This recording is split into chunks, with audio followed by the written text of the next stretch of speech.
Assalamualaikum warahmatullahi wabarakatuh. Tabi pun. Perkenalkan, nama saya adalah Siti Usnaini.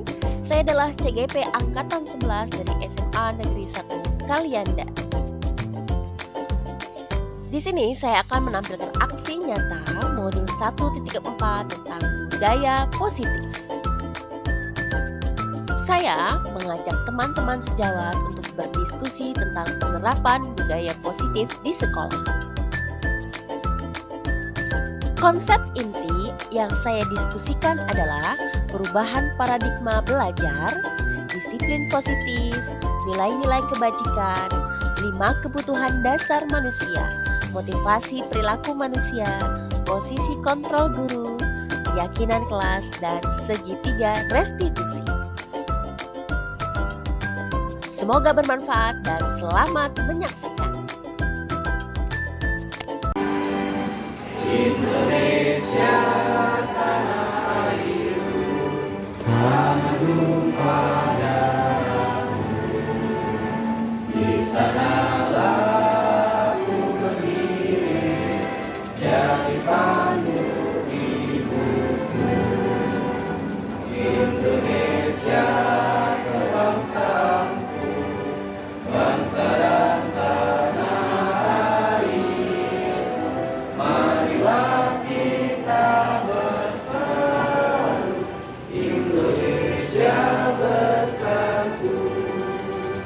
Hiduplah tanahku, hiduplah negeriku, bangsaku, rakyatku semuanya. Bangunlah jiwanya, bangunlah badannya untuk Indonesia Raya. Indonesia Raya, merdeka, merdeka, tanahku, negeriku yang kucinta. Indonesia Raya, merdeka, merdeka, hiduplah Indonesia Raya. Indonesia Raya, merdeka, merdeka, tanahku, negeriku yang kucinta. Indonesia Raya, merdeka, merdeka, hiduplah Indonesia Raya.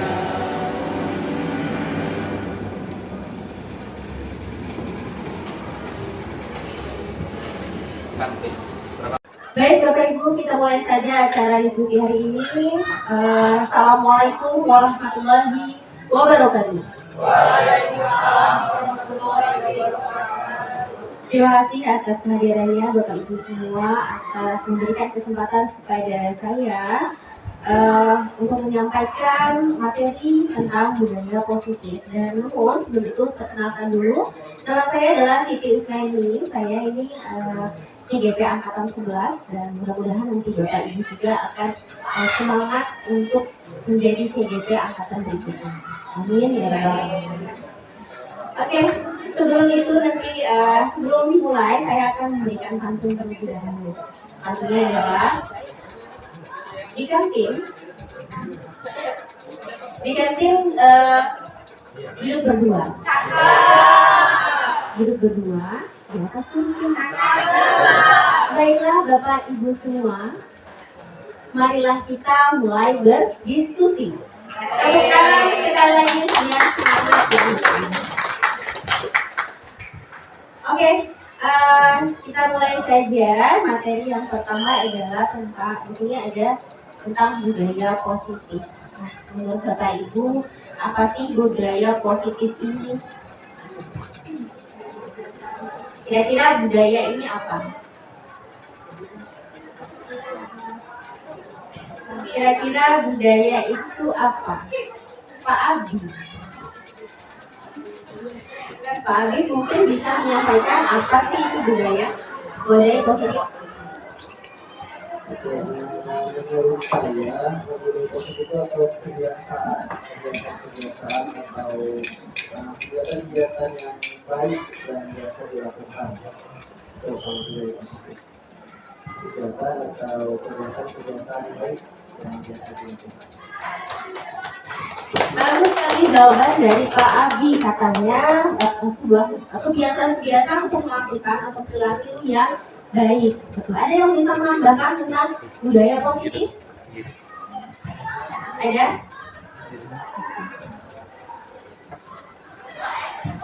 Di sini kita ada pembelajaran dengan paradigma baru. Apa sih pembelajaran paradigma baru? Paradigma baru merupakan pembelajaran yang dirancang berdasarkan prinsip pembelajaran berdiferensiasi, sehingga para peserta didik belajar sesuai kebutuhannya berdasarkan tahap perkembangan sesuai teori psikologi modern untuk mewujudkan profil pelajar Pancasila. Nah, kita sudah paham betul ya tentang profil pelajar Pancasila. Mungkin masih ingat ya apa saja profil pelajar Pancasila? Ya, mungkin yang pertama kita ke beriman dan bertakwa kepada Tuhan Yang Maha Esa dulu. Kenapa? Ya kita harus beriman dulu, gitu ya.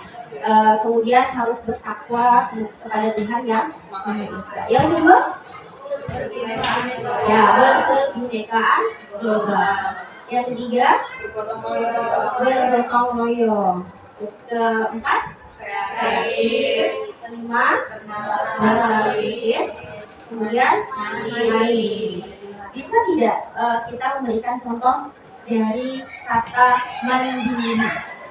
Mungkin Bapak Ibu bisa menyampaikan apa sih apa yang diharapkan dari murid tentang mandiri itu sendiri? Bukan mandiri sendiri ya? Ya, mandiri sendiri. Oke, siapa yang bisa memberikan atau menyampaikan pendapatnya tentang mandiri? Mungkin Pak Tommy. Oke.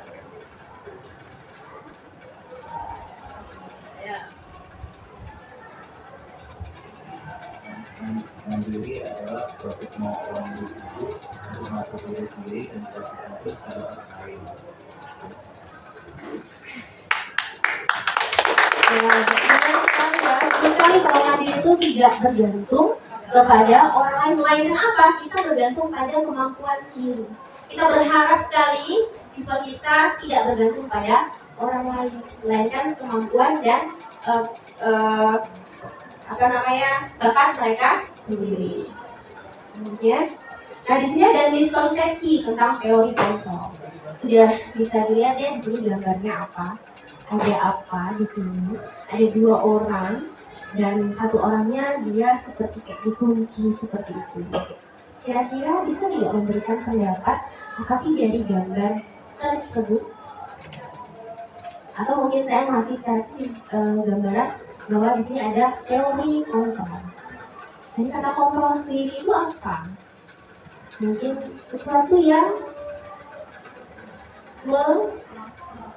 mengawasi atau menguasai. Ada lagi? Memberikan? Ada pemantau gitu ya, seperti itu ya.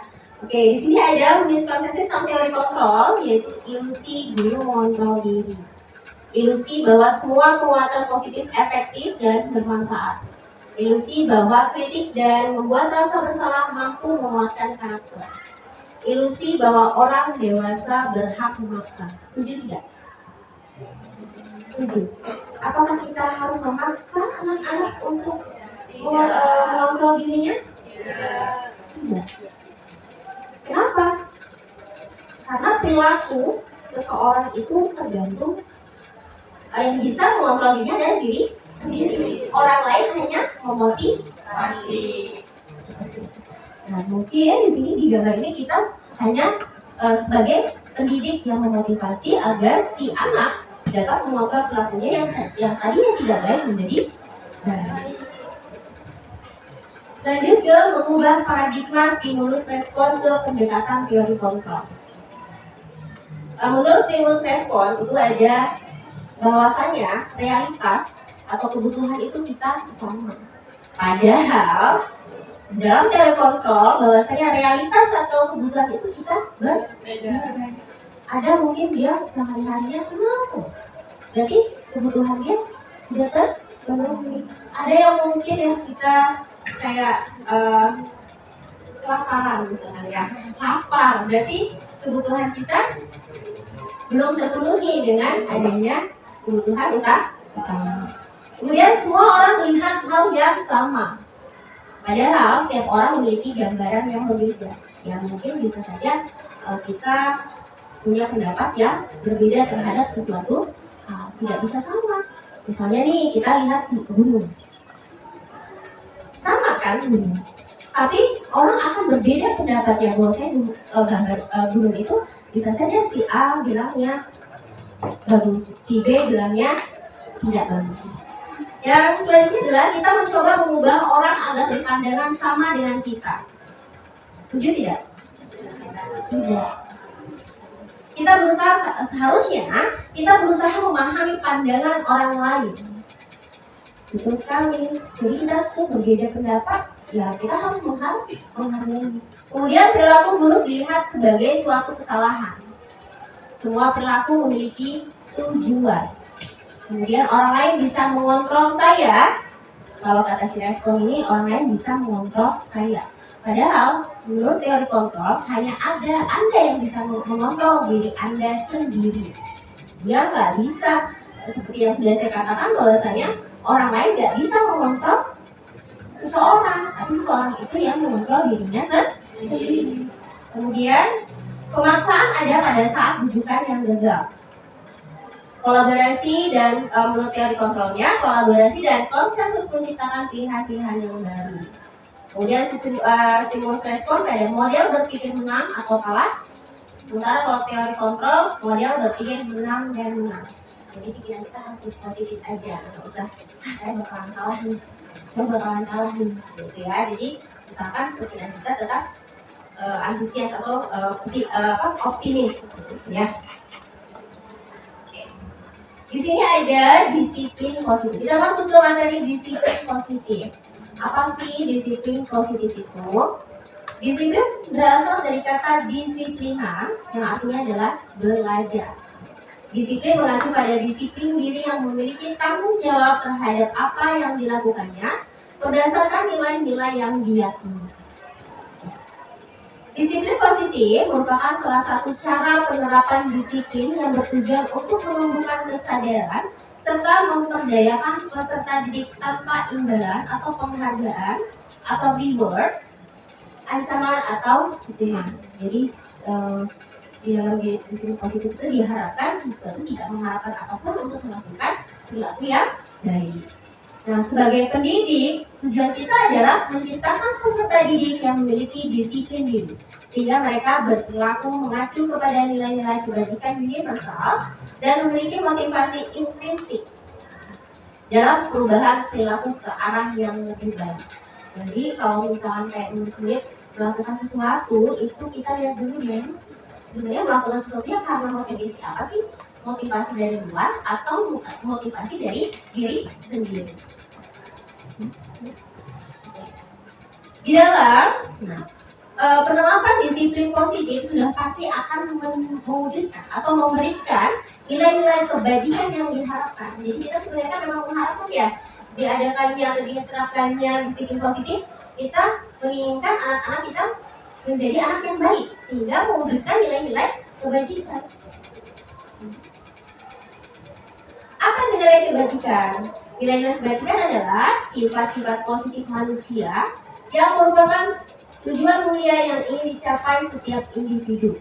Nilai-nilai tersebut bersifat universal dan lintas bahasa, suku bangsa, agama maupun latar belakang. Jadi tidak memandang latar belakang apapun untuk melakukan hal-hal yang positif.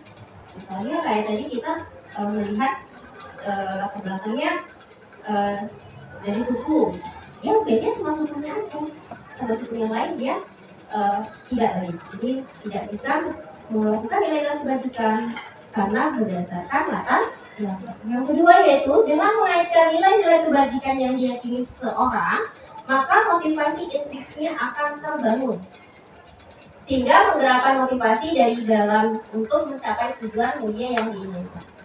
Yang ketiga, nilai-nilai kebajikan yang ingin dicapai oleh setiap anak Indonesia kita kenal dengan profil pelajar Pancasila. Ya baik lagi sebenarnya kalau nilai-nilai kebajikan tapi merujuk kepada profil pelajar Pancasila. Nah, di sini juga nilai yang kebajikan tadi yang sudah saya katakan bahwa saya nilai yang disepakati bersama lepas dari suku bangsa, agama, bahasa maupun latar belakang. Contoh nilai kebajikan institusi atau organisasi itu yang pertama profil pelajar Pancasila. Beriman dan bertakwa pada Tuhan Yang Maha Esa dan berakhlak mulia, berkebinekaan global, gotong royong, mandiri, kreatif, dan bernalar kritis. Kemudian yang Ibo Primary Years Program atau PPYP, toleransi, rasa hormat, integritas, mandiri, menghargai, antusias, empati, keingintahuan, kreativitas, kerjasama, percaya diri, dan komitmen. Sementara untuk yang keterampilan hidup atau life skill, nilai-nilai kebajikan yang diharapkan adalah dapat dipercaya, lurus hati, pendengar yang aktif, tidak merendahkan orang lain, dan memberikan yang terbaik.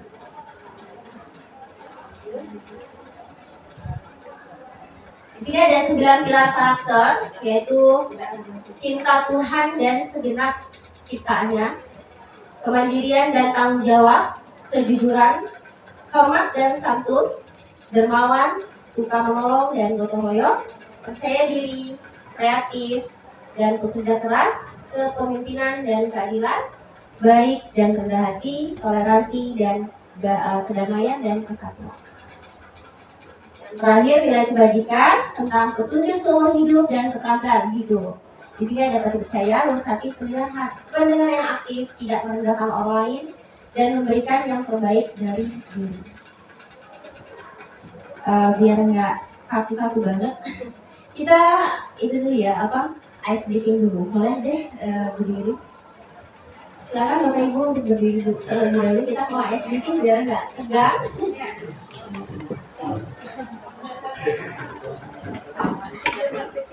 Nah, di sini simpel banget sih sebenarnya ice breaking-nya. Yang pertama, cheese, double, boom, coki, yes, sholat gitu. Bisa ya, Bapak Ibu ya? Kita ulangi. Cheese, double, boom, coki, yes, sholat gitu loh. Oke, kita mulai yang keempat. 1, 2, 3. Cheese, double, boom, coki, yes, sholat gitu loh. Terima kasih. Nah, ini ada contoh. Ya, silakan duduk kembali ya Bapak Ibu. Di sini ada contoh bahwasanya bila di sekolah Anda tidak ada aturan yang memberikan surat teguran bagi karyawan yang sering datang terlambat, atau tidak ada atasan yang memberikan Anda penghargaan menjadi karyawan yang terbaik karena sering tepat waktu, apakah Anda akan tetap datang tepat waktu untuk mengajar murid-murid Anda? Jelaskan. Jadi kalau misalkan di sekolah Anda atau di sekolah kita nih ya Bapak Ibu tidak ada aturan untuk datang tepat waktu dan atasannya nggak negur-negur gitu, kira-kira apa sih yang mau dilakukan sama oleh Bapak Ibu? Apakah masih mau datang tepat waktu atau cuek-cuek aja? Ya boleh ya. Baik, terima kasih Miss Susna. Bila di sekolah Anda tidak ada aturan yang memberikan surat teguran bagi karyawan yang sering datang terlambat, atau tidak ada atasan yang memberikan saya penghargaan karena saya datang tepat waktu, tentunya saya akan tetap datang tepat waktu karena itu merupakan salah satu tanggung jawab dari diri saya sendiri, itu karena pekerjaan, maka saya harus konsisten seperti itu. Terima kasih Miss Susna. Terima kasih Sarah sudah memberikan pendapatnya. Ada lagi Bapak Ibu, ini sebenarnya pengalaman kita sendiri ya, jadi mungkin bisa menyampaikan pendapatnya mengenai kasus seperti ini. Atau mungkin Ibu Nurul bisa memberikan jawaban dari kasus ini.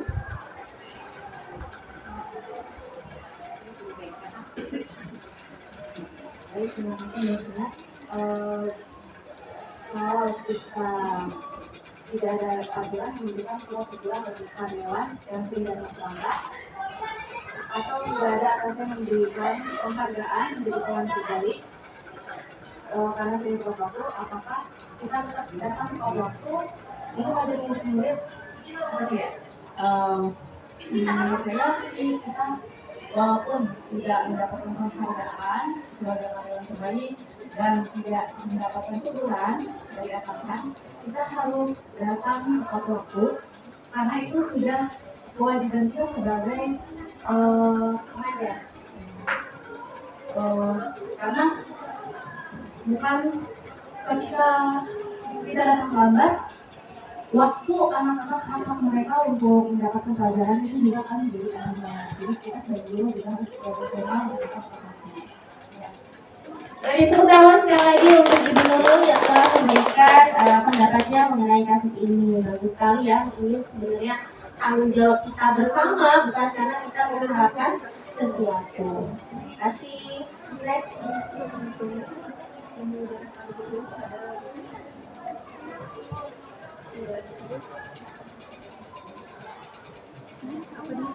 Oke, jadi untuk di sini ada kebutuhan dasar manusia. Nah, kita masuk ke kebutuhan dasar manusia. Kebutuhan dasar manusia itu apa sih? Adalah segala sesuatu yang kita lakukan untuk mendapatkan apa yang kita inginkan. Seluruh tindakan yang kita lakukan memiliki tujuan tertentu dan semua usaha terbaik yang kita lakukan adalah dalam rangka agar kebutuhan dasar kita terpenuhi dengan baik.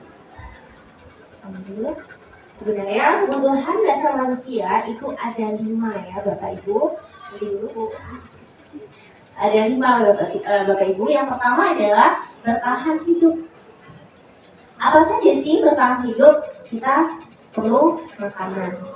Yang kedua kita perlu pakaian, tempat tinggal, keamanan dan kesehatan. Itu adalah bentuk bertahan hidup. Yang kedua adalah kasih sayang dan rasa diterima. Apa yang dibutuhkan? Di situ berasa terima, dipedulikan, berbagi, kerjasama, menjadi bagian dalam kelompok. Yang ketiga, penguasaan. Penguasaan itu terdiri dari harga diri, keinginan untuk dianggap, pemimpin, berprestasi, diakui dan dikenal. Yang ketiga, kebebasan. Kebebasan ada mandiri, memiliki pilihan, mencoba hal baru, mampu mengendalikan diri dan mengendalikan arah dirinya. Jadi si murid bebas mengekspresikan dirinya sendiri, baik bakat maupun minat mereka. Kemudian yang selanjutnya adalah yang kelima, kesenangan, bermain, humor, antusias, ketawa. Jadi ketika ada murid yang memang melakukan pelanggaran terhadap perilaku, maka kita terlebih dahulu melihat apa sih kebutuhan dasar yang diinginkan oleh si murid itu sendiri. Jadi kita tidak bisa langsung menjudge si murid ya, Bapak Ibu. Lanjut. Contoh di sini, saat di kelas Doni terlihat lesu. Ketika ditanya oleh Ibu Ambar, Doni menjawab bahwa ia lapar dan orang tuanya tidak membawakannya bekal makan siang. Dari kasus di atas, maka kebutuhan dasar yang sedang berusaha dipenuhi oleh Doni adalah kebutuhan untuk bertahan hidup. Jadi nanti Bapak Ibu kalau anak-anaknya mau sekolah, kalau membawakan bekal ya, biar mereka pada kenyang saat sekolah, gitu, saat belajar, biar konsentrasi, biar nggak lesu. Oke, contoh yang kedua. Pada saat jam makan siang di sekolah, Doni selalu mencicipi makanan teman-temannya. Hal ini karena ia merasa bosan dengan bekal makanan yang dibawakan ibunya dari rumah dengan menu yang sama. Kasihan ya Bapak Ibu. Karena itu dia ingin mencoba makanan teman-temannya yang beraneka ragam Dari kasus di atas, sebenarnya Doni sedang berusaha memenuhi kebutuhannya akan kebebasan. Jadi kalau ngasih menu jangan yang itu aja, besok telur, hari telur, besok telur lagi, gitu lah. Seperti itu ya. Jadi si anak bebas milih mau makan apa. Misalkan anak pengennya sosis, ya kasihlah sosis. Ditanya dulu ya Bapak Ibu kalau mau ngasih bekal, biar nggak ganggu temen-temennya. Kalau nggak penasaran nih temen-temennya mau makanannya apa gitu.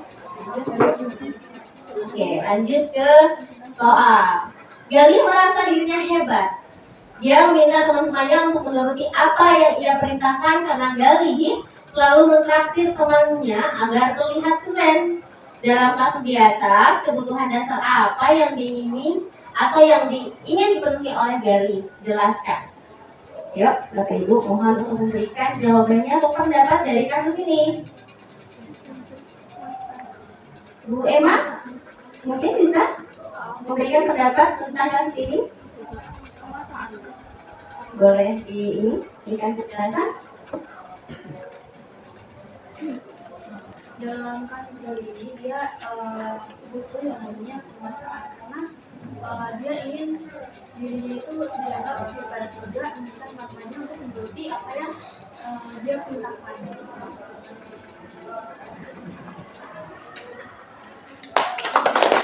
Saya tepuk tangan untuk jawaban Bu Emma. Terima kasih Bu Emma. Kata Bu Emma bahwasanya dia ingin sekali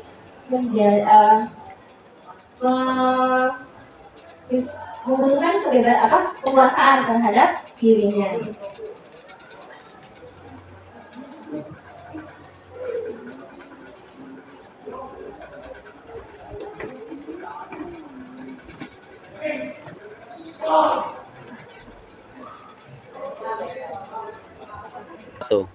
Oke, lanjut ke soal berikutnya yaitu Banu sering sekali mengganggu teman-temannya seperti mengambil makanan teman-temannya. Ini sudah diadri ya? Oh, tapi jawabannya belum ya? Belum. Ya. Jadi kasus tadi sudah saya bacakan bahwa saya tadi si Banu tuh sering ngambil makanan temannya karena bosan menunya itu aja. Nah, pada kasus di atas, kebutuhan dasar apa yang diinginkan oleh Banu? Jelaskan. Ya. Assalamualaikum warahmatullahi wabarakatuh. Waalaikumsalam. Dari kasus yang ada Banu ya, Banu ini kan sering sekali mengganggu teman-temannya, ya, menyembunyikan barang milik temannya. Ketika dilaporkan dia bukan merasa bersalah, justru dia menikmati ekspresi wajah teman-temannya. Artinya menurut saya kebutuhan dasar yang belum dipenuhi itu adalah kesenangan, karena belum terpenuhi itu dia melihat ekspresi itu sebagai bentuk kesenangan dia. Menurut saya, terima kasih. Assalamualaikum warahmatullahi wabarakatuh. Terima kasih sekali. Benar adanya bahwa saya baru di sini adalah memikirkan kesenangan karena temennya kok lucu banget sih walaupun diislamin padahal temennya mungkin merasa jengkel ya, kesel, kok si Banu ini ngapain sih suka usil seperti itu. Tapi si Banu merasa menikmati hal tersebut karena dia merasa kesenangannya terpenuhi dengan muka-muka temennya yang akhirnya meringis atau merasa kesakitan atau merasa kecewa dengan si Banu.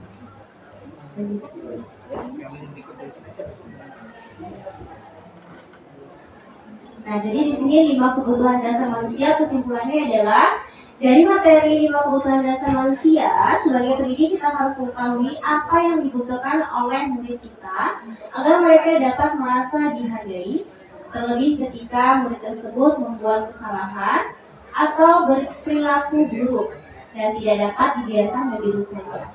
Namun kita memberikan perubahan dengan menerapkan budaya positif ketika seorang murid melakukan suatu perbuatan yang bertentangan nilai-nilai kebajikan atau melanggar peraturan. Hal itu sebenarnya dikarenakan mereka gagal memenuhi kebutuhan dasar mereka.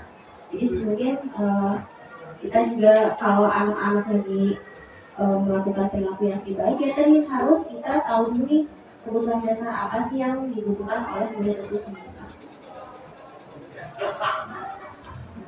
Ada hubungannya dengan tadi kebutuhan dasar.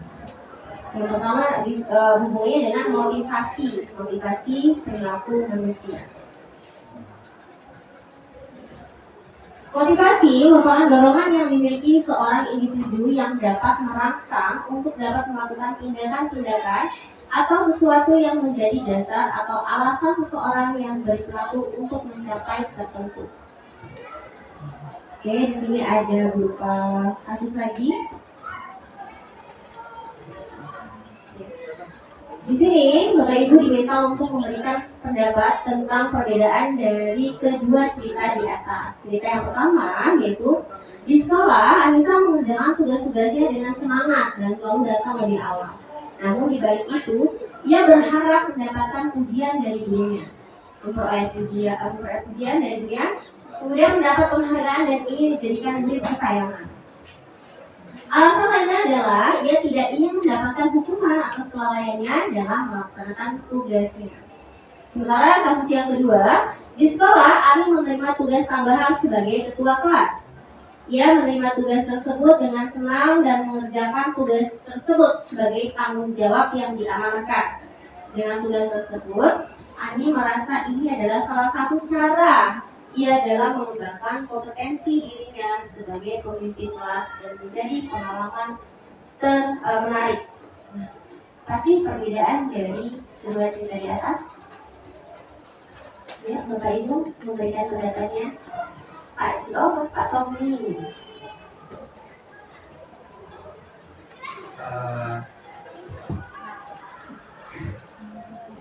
Oke, kalau misalkan kasus pertama itu yang kasus yang pertama itu motivasinya adalah motivasi ekstrinsik, motivasi yang berasal dari luar. Yang kedua itu motivasi ekstrinsik, yaitu motivasi dari dalam. Tapi yang pertama ekstrinsik, yang pertama dia mengharapkan imbalan ya, kalau ada imbalan dari luar, itu dari luar. Sementara kalau yang nomor 2 itu memang dorongannya berasal dari diri pribadi si siswa itu. Kasih.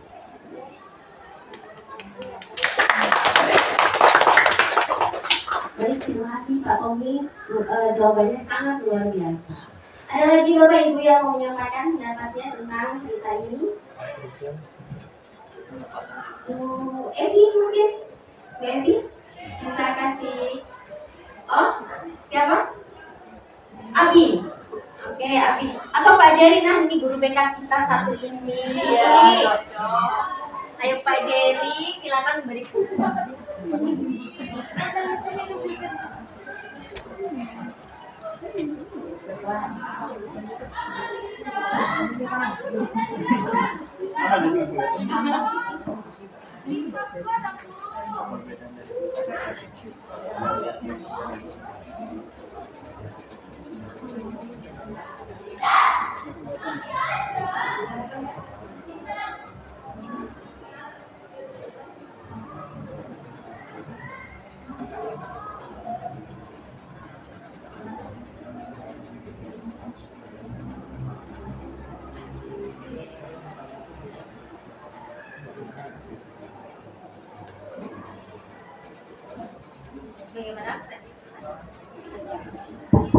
Gimana Kak Jerry? Untuk yang pertama itu kan dia siswa dia memberi memberi imbalan gitu. Minta imbalan. Minta imbalan dari tugas yang dia kerjakan. Oke. Terus yang kedua itu dia kayak secara sukarela misalnya memang dia seorang murid memang harus mengerjakan tugas yang disuruh oleh gurunya tersebut. Ya. Kira-kira motivasinya apa nih? Motivasi apa ya yang ada di kasus 1 dan 2? Mungkin motivasi dari diri atau dari luar gitu? Motivasinya sih dari diri anak tersebut. Yang nomor berapa Pak? Nomor pertama. Nomor yang pertama. Iya, karena kan dia tidak tinggal memang murid itu memang harus sesuai prosedur atau memang dia apa namanya, dia kalau anak murid memang harus tugas gitu dari diberikan oleh gurunya. Ini mungkin kasus nomor 2 ya Pak Jerry ya. Oke, terima kasih ya Pak Jerry sudah langsung pendapatnya, sangat bagus sekali. Ya, jadi sebenarnya perbedaannya adalah tadi apa yang sudah disampaikan oleh dua guru hebat kita Pak Jerry dan Pak Tommy, yaitu bahwasanya yang nomor pertama ini dia pengen imbalan, melakukan sesuatu kok pengen imbalan, pengen dapat pujian, penghargaan gitu ya, atau mau jadi guru kesayangan. Kemudian yang kedua, ini dia lebih kepada tanggung jawabnya sebagai ketua kelas. Dia nggak ngeluh, dia ikhlas. Nah, artinya motivasi berbeda motivasinya. Di dalam motivasi itu tadi yang sudah disampaikan oleh Pak Tommy bahwasanya ada dua. Motivasinya apa saja? Yang pertama adalah, oke lanjut. Nah, di sini ada motivasi ekstrinsik dan motivasi intrinsik. Apa sih ekstrinsik? Ekstrinsik adalah motivasi untuk menghindari ketidaknyamanan atau hukuman. Kemudian untuk mendapatkan imbalan atau penghargaan dari orang lain. Itu namanya ekstrinsik, yang artinya dia motivasinya berasal dari luar. Kalau tidak dari luar, dia nggak mau termotivasi. Kemudian yang kedua ada motivasi intrinsik, yang mana untuk menjadi orang yang mereka inginkan dan menghargai diri sendiri dengan nilai-nilai yang mereka percaya. Jadi ya tadi ya ikhlas tadi ya, ikhlasnya karena dia ingin menghargai dirinya sendiri. Oke, lanjut. Dari motivasi itulah murid kita akan memiliki konsep disiplin dengan identitas yang gagal atau sukses. Jadi mau dia gagal atau sukses tergantung dari si motivasinya sendiri. Benar ya Bapak Ibu ya? Kalau tadi motivasinya dari ekstrinsik, dia pasti kira-kira sukses atau tidak. Oke, dari berikut adalah identitas siswa yang berdasarkan alasan motivasi. Yang pertama, hukuman. Hukuman itu dia menyakitkan, tidak nyaman, murid takut memaksa. Kalau si anak ini takut karena termotivasinya karena takut dikasih hukuman, maka ini akan menimbulkan hal yang menyakitkan, ketidaknyamanan. Murid takut memaksa murid menyembunyikan kesalahan, murid menjadi rendah diri. Sementara kalau si anak ini termotivasinya karena ingin memberikan penghargaan, si anak bisa jadi tidak efektif, merusak hubungan atau sifatnya iri, mematikan kreativitas, menghukum dengan sistem ranking, merampas hak menghargai dirinya. Nah, sementara kalau termotivasi karena konsekuensi, itu dia kekuatannya jangka pendek. Jadi hari ini bisa aja dia berubah, besok bisa saja dia mengulang kembali.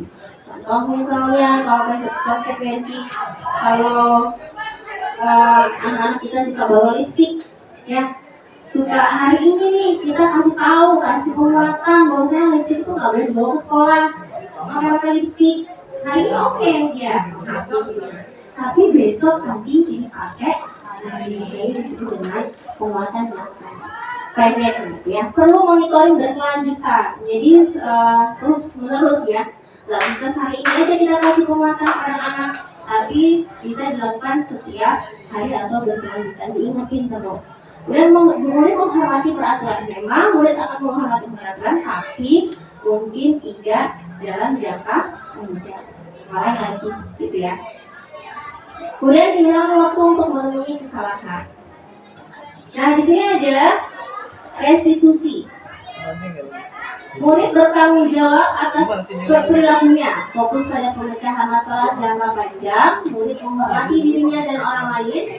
Kemudian ada teori kontrol, dirinya memegang kontrol. Murid bersemangat memperbaiki kesalahan. Kalau kita menerapkannya pakai restitusi. Menurut Bapak Ibu, mana sih yang merupakan disiplin identitas yang gagal atau sukses? Bagaimana Bapak Ibu? Apakah tadi Apakah tadi bentuk hubungan atau penghargaan atau konsekuensi atau tadi yang restitusi? Ini bahwasanya identitas yang gagal itu masuk ke hukuman. Kenapa? Karena sesuatu yang tadi yang sudah saya bacakan, sesuatu yang menyakitkan harus terjadi. Kadang-kadang kita suka kasih hukuman ke anak-anak kalau misalkan nggak pakai sepatu, nggak sepatunya berwarna atau tali sepatunya berwarna, kasih sepatu kamu, nggak usah pakai sepatu, sana kamu seharian ini kamu nggak pakai sepatu. Itu disebut dengan hukuman menyakitkan, ya. Kemudian kalau yang bentuk identitas sukses itu dia lebih ke konsekuensi dan restitusi. Lanjut. Namun, restitusi merupakan tindakan yang paling tepat dalam mengendalikan siswa ketika melakukan perilaku yang tidak sesuai dengan nilai-nilai kebajikan agar mewujudkan disiplin yang berhasil. Tapi apa sih itu restitusi? Di sini ada restitusi bahwasanya restitusi adalah proses menciptakan kondisi bagi murid yang memperbaiki kesalahan mereka sehingga mereka bisa kembali pada kelompok mereka dengan karakter yang lebih kuat. Jadi restitusi itu adalah cara kita untuk memperbaiki si murid dari kesalahan-kesalahan mereka dengan langkah-langkah yang tepat, bukan langkah yang menghukum tadi atau akhirnya berdasarkan penghargaannya tadi, ya. Kemudian ciri-ciri restitusi adalah bukan untuk menebus kesalahan, namun untuk belajar dari kesalahan. Yang selanjutnya memperbaiki hubungan, ya, baik untuk teman-temannya atau guru. Kemudian tawaran, bukan paksaan. Jadi kita harus nawarin ke anak-anak, jangan dipaksa-paksa. Karena segala sesuatu perilaku yang dapat mengontrol dirinya adalah si murid itu sendiri. Kemudian menuntut untuk melihat ke dalam diri, mencari kebutuhan dasar yang mendasari tindakan, fokus pada karakter bukan tindakan, fokus pada solusi, mengembalikan murid yang berbuat salah pada kelompoknya. Oke, baik, sebelum lanjut pada restitusi, sebaiknya kita kenalan dulu nih dengan 5 posisi kontrol guru. Ini ada 5 posisi kontrol guru ya, Bapak Ibu. Tapi sebelumnya saya mau kasih soal dulu nih, biar ada gambar apa sih posisi 5 kontrol guru ini. Apa yang akan Ibu lakukan jika murid Bapak Ibu memiliki kasus seperti di bawah ini? Kira-kira pertanyaan seperti apa sih yang Bapak Ibu sampaikan? Kasusnya adalah, atau masalahnya adalah, pagi ini Ibu Sarah sedang memberikan penjelasan materi IPA di kelas 10. Di tengah-tengah proses pembelajaran, Ibu Sarah mendapati Tono sedang asik memainkan ponselnya dan membuka aplikasi TikTok. Seru ya gitu ya? Tidak. Kemudian hal ini membuat Ibu Sarah kecewa dan langsung menegur Tono. Nah, kira-kira apa sih yang mau Ibu lakukan ketika kedapatan murid kita ini melakukan hal ini? Mungkin bisa Ibu kasih pengalamannya yang sudah dilakukan. Oke, Ibu Vera. Baik, terima kasih khususnya jika saya menjadi Ibu Sarah mendapati siswa seperti Tono yang saat kita memberikan pembelajaran ternyata dia malah asik memainkan ponselnya dan membuka aplikasi TikTok. Tentunya yang pertama yang akan saya lakukan itu adalah menegurnya. Setelah menegurnya, itu saya bisa ambil ponselnya, kemudian saya sita ponselnya. Setelah itu nanti akan saya panggil secara intern di kantor. Kemudian saya tanya apa yang membuat dia asik bermain TikTok saat pembelajaran saya, ataukah pembelajaran saya kurang menyenangkan atau dan lain hal seperti itu. Terima kasih Ibu Sarah. Baik, berikan tepuk tangan untuk Ibu Sarah atas jawabannya. Mungkin tadi panggil dulu, negur dulu ya, baru panggil secara internal atau personal, namanya di sekolah ya, di kantor ya Ibu Vera, kemudian langsung memberikan beberapa pertanyaan. Kok kenapa kamu main HP pada saat pembelajaran saya? Kok apakah pembelajaran saya ini tidak menarik, membosankan? Gitu. Nah, ada lagi tidak yang mau menjawab dari kasus ini? Assalamualaikum warahmatullahi wabarakatuh. Pengalaman saya ini untuk kelas 12 ya, kalau tidak salah untuk kelas 12 gitu. Jadi kita sudah membuka pelajaran itu dengan baik gitu, dengan dengan mengajak untuk memperhatikan. Tapi ya kadang-kadang anak-anak juga memang di lapangan seperti itu ya yang terjadi. Kadang-kadang kalau misalnya untuk kelas 12 sih khususnya untuk kelas 12 itu kalau udah tahu kadang-kadang anak selalu fokus dengan handphonenya, sehingga pengalaman di lapangan ya di kelas itu anak tuh fokus sekali main TikTok, seperti yang disampaikan Bu Nani main TikTok ya. Saya deketin gitu. Sampai beberapa menit itu mereka tidak menyadari gitu, sehingga saya coba begini, apa sih dipikirnya itu temennya gitu. Jadi saya berpikir gini, langsung saya gini HP-nya, lihat tangan saya langsung kaget. Wow, jadi terjadi dia merasa bersalah, tapi dengan teguran yang halus gitu. Jadi nggak langsung saya, setelah itu baru nanti kita pembinaan gitu, bahwa ditanya bagaimana kok bisa dia main TikTok, sedangkan saya sedang menampilkan sesuatu di depan yang lebih menarik dari TikTok. Itu aja sih untuk sementara. Ya, pengalaman yang bagus. Semoga tidak terulang lagi ya Bu Levi ya dari anak kita. Intinya tadi dari kedua jawaban, bahwasanya kasih teguran dulu secara baik itu. Lanjut.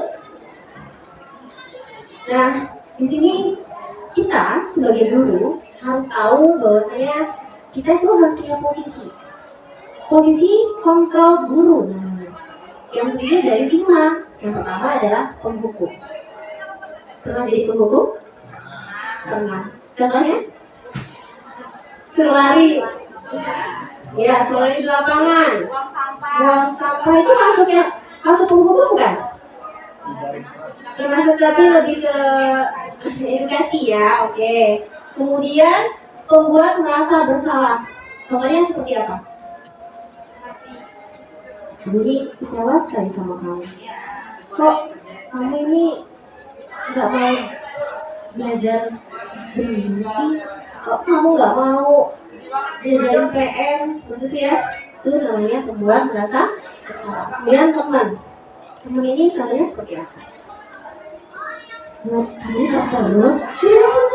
Itu harus teman enggak? Nanti ibu urus ke kelas aja. Itu termasuk teman? Ya, karena ya jadi kayak dekat, merasa dekat gitu ya sama hidup kita. Kemudian pemantau itu maksudnya seperti apa sih? Apakah berdasarkan, kalau pemantau itu kayak berdasarkan data atau peraturan yang ada di sekolah itu, lo tahu nggak sih kalau di sekolah itu boleh bawa lipstick, harus pakai sepatu seragam juga, nggak boleh pakai warna putih atau berwarna-warni. Jadi dia sebagai pemantau itu berdasarkan dari peraturan yang ada. Nggak bisa kamu ini harus tarik karena kamu lepas sepatunya, karena kamu pakai sepatu yang salah, gitu ya. Kemudian manajer. Nah ini di sini uniknya adalah ada manajer. Kita nanti seperti apa sih manajer, nanti kita lihat ya Bapak Ibu. Nah di sini ada pertanyaan-pertanyaan atau hal-hal yang perlu kita ketahui, bahwasanya kalau penghukum itu guru akan berbuat seperti ini: menghardik, menunjuk-nunjuk, menyakiti, menyindir. Itu guru di posisi penghukum, ya itu suka nyindir gitu. Kemudian kalau omongan gurunya seperti apa sih? Kalau kamu tidak melakukannya, saya akan kasih nilai kamu jelek. Itu namanya penghukum, ya. Jadi kita sadar ya, saya pernah loh kayak gitu. Nah, itu saya di posisi penghukum, gitu, ya. Kemudian hasilnya si anak menjadi memberontak, menjadi pendendam, menyalahkan orang lain, seperti itu. Kemudian kalau pembuat orang merasa bersalah, si guru nanti berbuatnya seperti ini: berceramah menunjukkan kekecewaan yang mendalam. Pernah? Sering ya. Oke, apa yang dikatakan si guru? Kamu sudah mengecewakan bapak ibu loh, Ma. Jadi ngerasa si anak biar merasa salah. Kemudian hasilnya menyembunyikan, menyangkal, dan berbohong. Kamu kok nggak pakai dasi sih? Gitu. Kamu bikin ibu kecewa kok nggak pakai dasi? Iya bu, karena dasi saya jatuh tadi di jalan. Misalkan seperti itu kan kalian yang menyembunyikan salah bisa saja si anak karena memang males pakai dasi atau mungkin ketinggalan. Oke, teman ini biasanya gurunya membuat apa sih? Membuatkan alasan untuk berkuliah. Misalnya, lakukan untuk bapak ibu. Ya sudah, nanti bapak ibu bantu bereskan. Enak banget ya. Jadi seorang teman antara murid dan guru. Tapi kalau misalkan seperti ini, si anak jadi ketergantungan. Jadi menurut ibu, bapak ibu, teman ini sudah tepat atau belum? Belum, oke. Kemudian pemantau. Guru berbuat, menghitung dan mengukur. Apa yang dihitung? Apa yang diukur? Ya peraturan yang ada di sekolah tadi. Keyakinan yang ada di kelas. Seperti itu. Apa yang dikatakan si guru? Apa peraturannya? Kok kamu pakai sepatu yang salah? Ya. Apa konsekuensinya kalau kamu pakai sepatu yang salah? Kemudian apa yang telah kamu lakukan? Apa yang terjadi sekarang? Nah, si anak itu menyesuaikan gradasinya tadi. Seperti lipstick tadi ya. Kasusnya, mungkin udah merajalela loh Bapak Ibu. Kalau nggak dipantau terus, ya, kalau nggak diawasi, ulang lagi gitu ya. Dan perlu adanya razia ya sebenarnya ya, biar nggak pakai lipstick lagi. Jadi itu namanya mantap. Itu hasilnya ya Bapak Ibu. Kemudian manajer. Nah, manajer ini mengajukan pertanyaan-pertanyaan. Yang pertama yang harus dilakukan oleh seorang manajer, guru di posisi manajer adalah apa yang kita yakini. Apa kamu meyakini hal tersebut? Kalau kamu meyakininya, kamukah kamu memperbaikinya? Kalau kamu memperbaikinya, jadi kira-kira hal tersebut akan menggambarkan apa tentang dirimu. Jadi kita nanya baik-baik. Pertama, nanyanya ya, kok kamu kenapa sih pakai lipstick, gitu ya? Kamu pasti punya alasan kenapa kamu pakai lipstick. Kira-kira bagaimana supaya kamu tidak lagi pakai lipstick, misalnya gitu ya? Pokoknya dibuat kita ada pertanyaan-pertanyaan yang benar-benar bikin si anak merasa nyaman, tidak diintimidasi seperti itu. Hasilnya si anak jadi menguatkan wakatnya atau karakternya. Jadi posisi kelompok manakah yang baik untuk kita terapkan di sekolah? Manajer. Jadi seperti itu ya Bapak Ibu. Oke, baik. Nah di sini sebenarnya masih banyak ini. Oke. Nah contoh aja ya. Hormat pada bendera selama 1 jam. Ini termasuk penghukum atau bukan? Penghukum. Berapa kali ibu bapak langsung beritahu kamu selalu saja mengecewakan bapak ibu. Membuat merasa bersalah, begitu. Oke. Bapak ibu mungkin hanya itu yang bisa saya sampaikan. Mudah-mudahan ini sangat bermanfaat untuk kita semua, untuk kita dapat terapkan di pada anak murid kita dan di sehari-hari kita. Tidak hanya di sekolah, mungkin bisa di anak-anak kita juga ya Bapak Ibu ya. Baiklah Bapak Ibu, terima kasih atas waktunya. Saya mohon undur diri jika ada kesalahan dalam menyampaikan, saya mohon maaf. Saya Andi. Wassalamualaikum warahmatullahi wabarakatuh.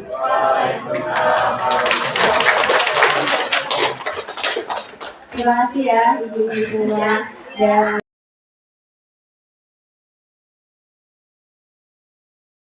Warahmatullahi wabarakatuh. Saya Tommy, salah satu guru SMA Negeri 1 Kalianda yang pada minggu lalu mengikuti sosialisasi terkait dengan budaya positif. Ada beberapa hal yang saya dapatkan terkait dengan sosialisasi kemarin. Yang pertama adalah pengetahuan tentang disiplin positif, tentu saja. Lalu ada 5 kebutuhan dasar manusia, ada motivasi, ada posisi kontrol guru, dan juga segitiga restitusi. Di mana kelima poin ini akan sangat membantu saya selanjutnya dalam proses pendidikan ya bagi peserta didik gitu. Baik itu dalam pengelolaan kelas, baik itu dalam mengenal masing-masing karakteristik dan lain sebagainya yang pada akhirnya nanti bermuara pada pengembangan potensi masing-masing peserta didik. Seperti itu. Terima kasih. Assalamualaikum warahmatullahi wabarakatuh. Perkenalkan, nama saya Triwahyuni, guru mata pelajaran Bahasa Indonesia, rekan sejawat dari Ibu Siti Usnaini. Dari apa yang disampaikan oleh Ibu Siti Usnaini yang mensosialisasikan tentang budaya positif itu sangat bermanfaat bagi saya, khususnya sebagai pendidik, di mana saya banyak mempelajari apa yang telah disampaikan oleh Bu Siti Usnaini tentang budaya positif dan segitiga restitusi yang bisa saya terapkan kepada anak-anak saya. Terima kasih Ibu Siti Usnaini yang telah berbagi pengetahuannya. Semangat terus. Wassalamualaikum warahmatullahi wabarakatuh.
Woo!